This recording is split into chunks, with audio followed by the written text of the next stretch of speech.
So Liz Wheeler is joining me, the Liz Wheeler Show. You can watch it on YouTube or on BlazeTV. She is fabulous and really, really smart and actually a conservative. I know because early this morning we talked about the spending bill from Mike Johnson. What part of that do you like the most, Liz? I like the fact that in order to print all of those pages, we had to have American workers chopping down some trees, which helps our industry. There's nothing else positive about this bill. Here's what I would say to Republicans in the United States Congress who are there, of course, to represent us. You don't have to post on X telling us that you spent the whole night reading this. Don't even bother. There is one thing in this bill that should be an immediate disqualifier. You don't have to read another word after you realize that included in this 1,547-page monstrosity, there is a 1-year renewal of what's called the Global Engagement Center. It's such a vanilla-sounding name, isn't it? Oh, yeah, and it's not. It is not. We've talked about the Global Engagement Center on this program over and over again, but I'll bet you most people, even in this audience, I bet don't know how dangerous that is. And the Republicans are giving it another year's worth of funding. What's it do? It's unacceptable. It's unacceptable. The Global Engagement Center is a sub-agency of the State Department, and the purpose, or the stated purpose, it was conceived in 2014, 2015, 2016. That's when it kind of came into being, was to combat foreign disinformation. It's a narrative-setting body. Okay. It's supposed to be a fact-checking organization for hostile foreign adversaries. That's what they told us, which is funny, Glenn, because right at the time that they were saying that they conceived of this Global Engagement Center to combat foreign disinformation, not here in America, they said, just abroad. Suddenly, everything that you and I say has been labeled as, oh, that sounds an awful lot like Russian propaganda. That sounds an awful lot like, someone being a patsy for a foreign government. And suddenly this Global Engagement Center was aimed at us. It is the nexus of the censorship-industrial complex, which has obviously been used against President Trump. But think of the Hunter Biden laptop story being censored on Facebook and on Twitter of old. This Global Engagement Center is behind that. And the fact that any Republican in the United States Congress could look at this bill, see a 1-year renewal for the Global Engagement Center, and think, oh, I should read the rest of this bill, mind blown. You need to say no to this bill. Yeah. You need to call your House of Representatives and say, no, that's not what we just voted for. No. And we will primary every single one that votes yes. What are they going to do? They're going to shut the government down? Well, they're not going to shut the welfare system down. They're not going to shut the military down. No, nothing that is critical is going to be shut down.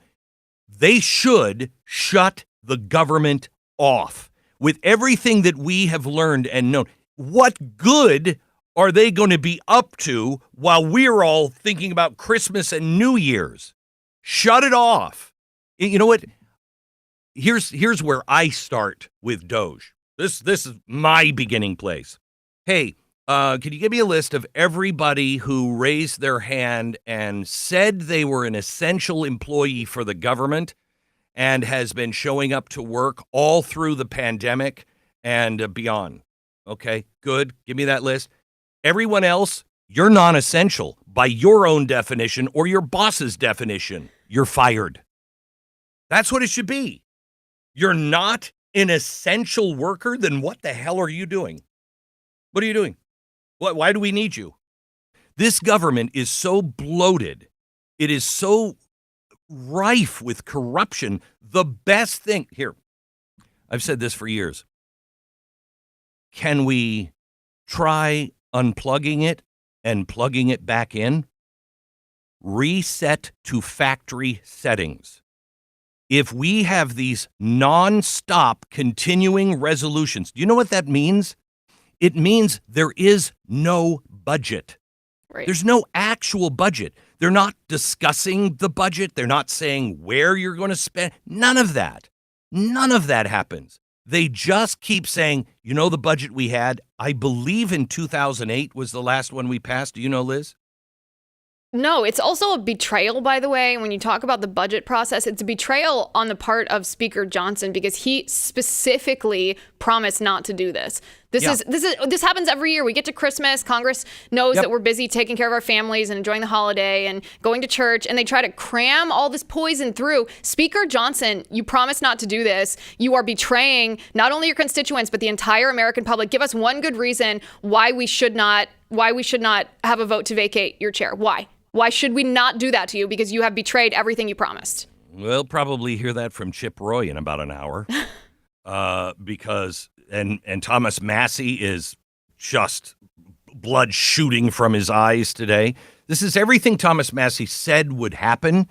Everything we have seen over and over again. And I want to go back to the budget. We haven't had a passed budget since 2008.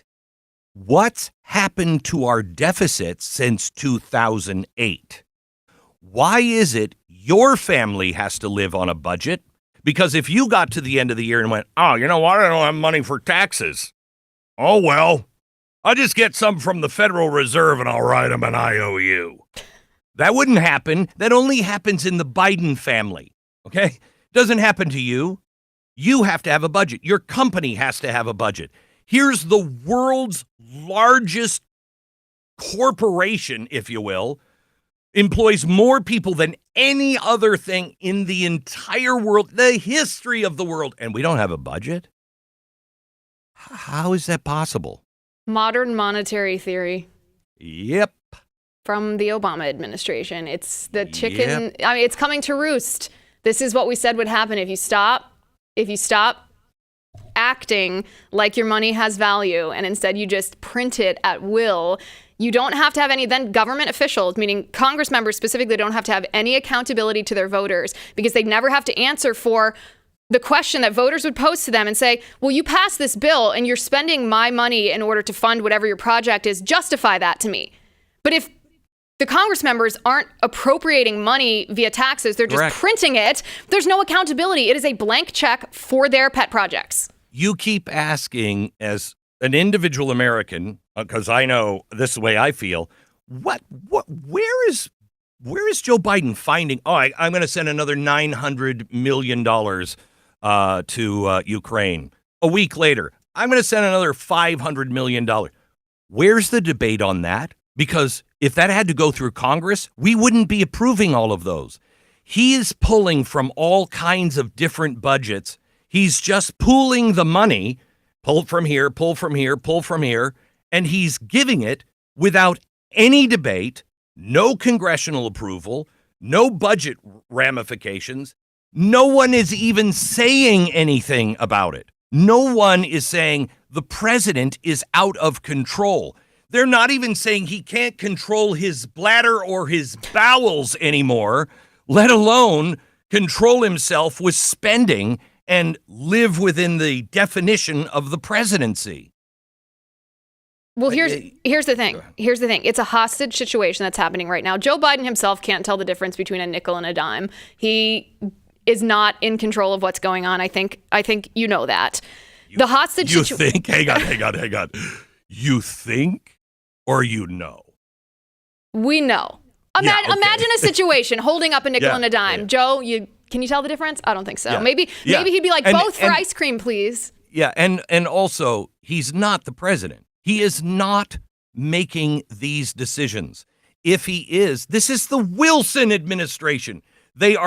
Wilson had a stroke. He was completely incapable of running anything the last year in office. His wife was shoving the orders underneath his hand, putting her hand on top of his, and then signing his name. That's what's happening here. That's what's happening. He might be able to sign his own name, but I can guarantee you he didn't approve 9,000 people. Who did? Who approved all of those pardons? Who did? Not him. Not him. We're going to look at the signature later when someone gets a chance to scrutinize it. We're going to find that it's signed by Corn Pop. All right. Let me tell you something else that's in this bill. Okay. There is an expansion of the Pandemic and All Hazards Preparedness and Response Act. This Act, problematic from the name itself, perhaps. We can anticipate what's in it. It allows the government to declare a national emergency in the case of, another COVID-19 like virus, and force vaccines on us, vaccine passports on us, masking, all of the COVID tyranny. This expands it and actually gives government the power to do it. Again, there's a lot wrong with this bill, but if this isn't a deal breaker, why do you even call yourself a Republican? Yeah, and I do want to remind you, this is a Republican bill. Okay, this is not the Democrats going, I'm going to get this is the House. This is the House's bill. It only gets worse when it goes over to the Senate. And they're putting it, what additional powers on declaring a national emergency does our president and government need? Well, according to this bill, it would give them additional power to conduct gain-of-function research. Of course, just defensively. Wait. I'm sorry. I've got so much blood in my eyes right now. What did you just say? The Pandemic and All Hazards Preparedness and Response Act, if expanded, would give the government, in the case that the president declared an emergency, if there is another COVID-19, it would give them the power to conduct gain-of-function research.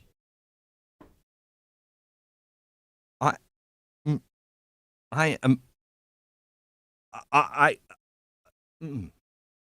wish this wasn't FCC regulated radio. I can't think of anything that's not obscene to say after that. Usually like at this point, Christmas music will cheer me up, but as a dad, I'm practically vomiting blood. My daughter is on the stage of the Grand Ole Opry. I was on the airplane and just going through my music, and I started listening to Patsy Cline. I love Patsy Cline, and I'm like, oh my gosh, she's going to be standing on the same stage that Patsy Cline sang these songs from, and that's happening tonight. So tomorrow will be I'll be much more relaxed and less scattered than I am today. But that happens tonight. By the way, the name of her album is Home for Christmas. You can download it wherever you get your music. And thank you so much. Tonight she's on with For King and Country. She's doing a couple of songs before they come out. And For King and Country, if you've never seen them in concert, you need to see them. They are fantastic. Okay. So Chip Roy, I just read something from Chip Roy. He said, we get this negotiated crap and we're forced to eat this crap sandwich. Why? Because freaking Christmas is right around the corner. It's the same dang thing every year. Legislate by crisis. Legislate by calendar. Not legislate because it's the right thing to do. I love Chip Roy. I do. He's my favorite member. Is he? He is, I think he's mine too. Massey's pretty great. He is. He predicted this, by the way. I think it was early in September. Massey said, I'm going to tell you exactly what the Republicans are going to do. This is before we even knew who was going to control the House. He predicted this to a T. Yeah. They always do this. Yeah. They always do this. And we always give in because they scare us. Stop being scared by what the government is saying. You should be afraid of the government on what they're not telling you. What they're doing behind the scenes. When they say shut down the government, do you really think our missiles won't fly if North Korea, pushes the button? Do you really think we can't scramble our jets? Do you really think that our budget, that this little game that we play every time people are going to starve? No, it's not going to happen.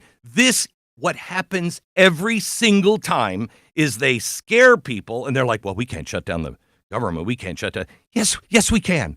You'll be surprised at how much we can take care of by ourselves. How sweet ass your life becomes when the government ain't showing up. They're holding the hurricane relief hostage in this bill. Now, does that sound like you're negotiating with honest people, with good people, with people that actually care about you? They're holding hurricane relief hostage? Congress, do not bitch at me. Do not bitch at me. Oh, we can't even read you don't have to. Reject this bill. There's We just gave you 3 things in the bill that you should be like, oh, well, that's ridiculous. By the way, very few mentions of the border in this. Okay? Call your congressman. Hey, we're not around the tree yet. Tube this bill.